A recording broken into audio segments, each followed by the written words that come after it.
Today on Dr. Phil, he's the husband of a dead woman and father to their young daughter. To be reunited with Maria and to rebuild a family that was suddenly stripped away from him. She's his sister-in-law, custody owner of his child. Why else do you think he couldn't provide for Maria? Constant drama brews between these two people. How was I supposed to know How that? could you know?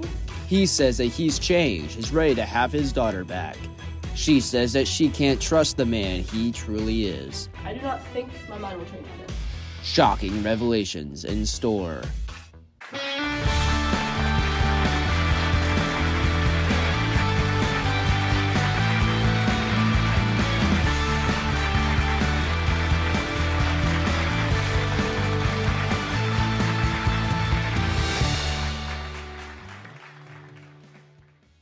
Let's get into this family drama. Charlie, I've heard you're a pretty successful person. Can you tell me more about this? Certainly, Dr. Phil. Over the past year and a half, I've been hard at work recovering from the stock market crash and have been successful in my endeavors. To boot, my income since I've hopped back on the horse has been substantial to what I've had pre-crash, but I digress. Very impressive, I must say. Now, I have another question for you. With this whole new start, what brings you back to Paris? Well, you see, my wife Helen, my daughter Maria, and I moved to Paris in the late 1920s and made it our home for a while. After Helen's terrible passing and the crash, I was unable to provide for Maria. Ultimately, she was taken under the wing of my sister-in-law, Marion, who currently resides in Paris. I wanted to return to Paris to be reunited with Maria, and to rebuild the family that was suddenly stripped away from me. Charlie, you mentioned Marion Peters, who we actually have here with us today. Marion, can you provide some more information about your background and your relationship with Charlie so as to shed some light on your current situation? Dr. Phil, what my brother-in-law has relayed to us all holds truth, but fails to show who this man really is. From what I gathered from my late sister, Charlie was a reckless man in his youth, which only seemed to carry into his adulthood. Compared to my husband's modesty in the 20s, Charlie was seen frivolously making his way around Europe, a life he would sadly drag Helen into. Well, I see. You seem to mention that Charlie was reckless. In what ways was Charlie reckless? The stunts that he would pull with his friends Lorraine and Duncan would surely fit within the definition of that word. Speaking of the two, they showed up to our house the night arrangements were being made to change custody. This only reaffirmed to me that his inability to leave behind the past. This is all not to mention his alcoholism. Before my sister's death, it was a problem and it was only made worse after. So bad, in fact, that he had to be admitted to a sanitarium. Why else do you think he couldn't provide for Maria at that time? Mary and I fully take responsibility for my actions and what person I was in the past, but that was the past. Why can't you see that I'm a changed man from how I was then? Leaving sober from the sanatorium made me see what a grip alcohol had on me. To combat that, I have just made it deliberate to limit my daily drinking to just one. And that intrusion by Lorraine and Duncan, I'm deeply sorry for, but just know that I denied their constant badgering, and it was only because of the drunken states that they revealed their badgering to you and Lincoln. Maria can attest to that. Now, hold it right there. Charlie, you claim to be distancing yourself from Lorraine and Duncan, but we have been informed by a bartender at the Ritz at Paris that in fact you gave him the Peters address and you said for it to be given to Duncan. Is this a sign of your subconscious desires to return to your reckless past life? I take you to talk to Alex. Yeah, I really regret giving him that address. At the time, I had this image of Duncan in my head, a man similar to me, motivated and back on his feet. I wanted to see a former friend, someone I was sure was doing well for themselves.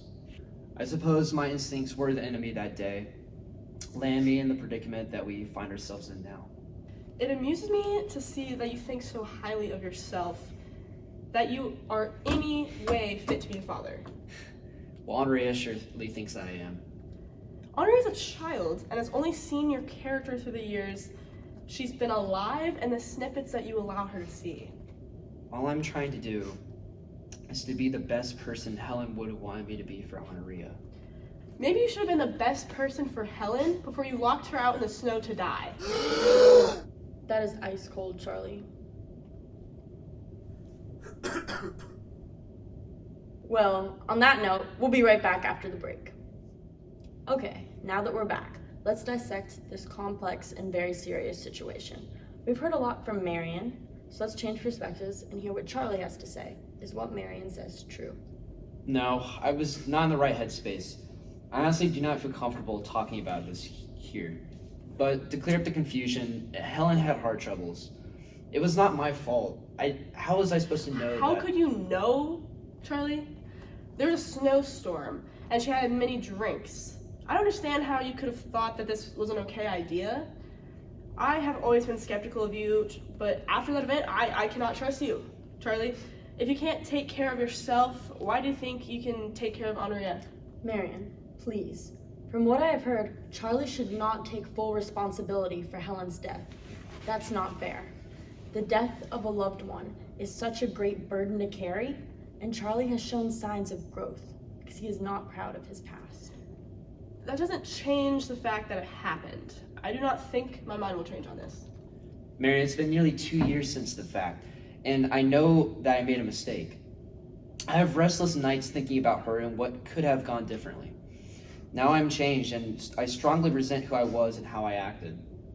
I'm working hard again and doing well.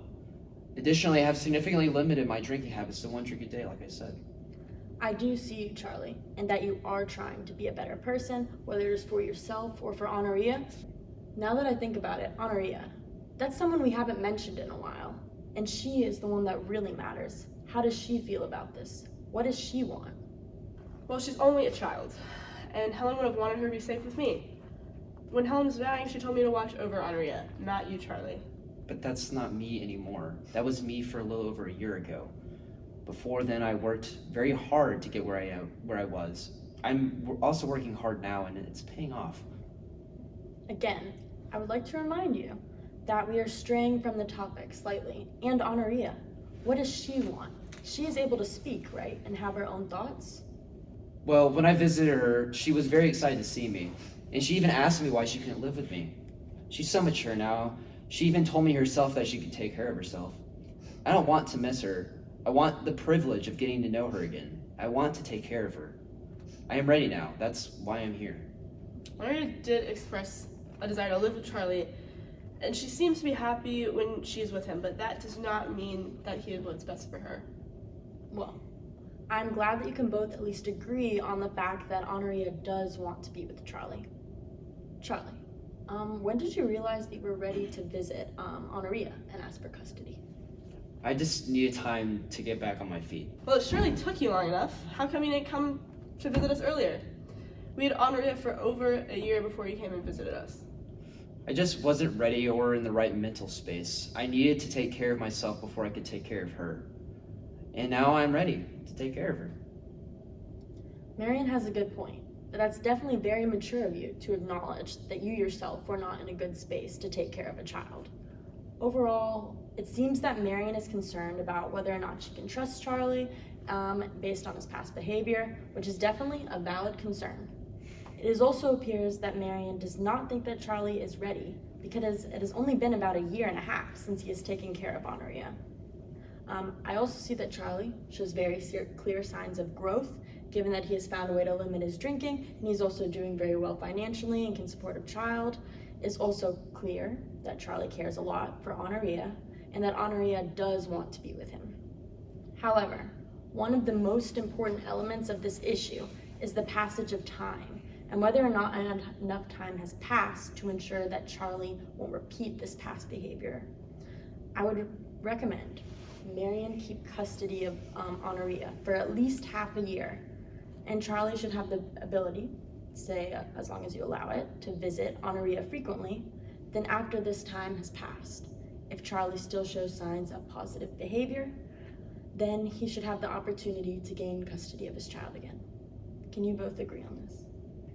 Yes. Yes. Well, it looks like this episode has come to a close. Join us again next week, same time, same place.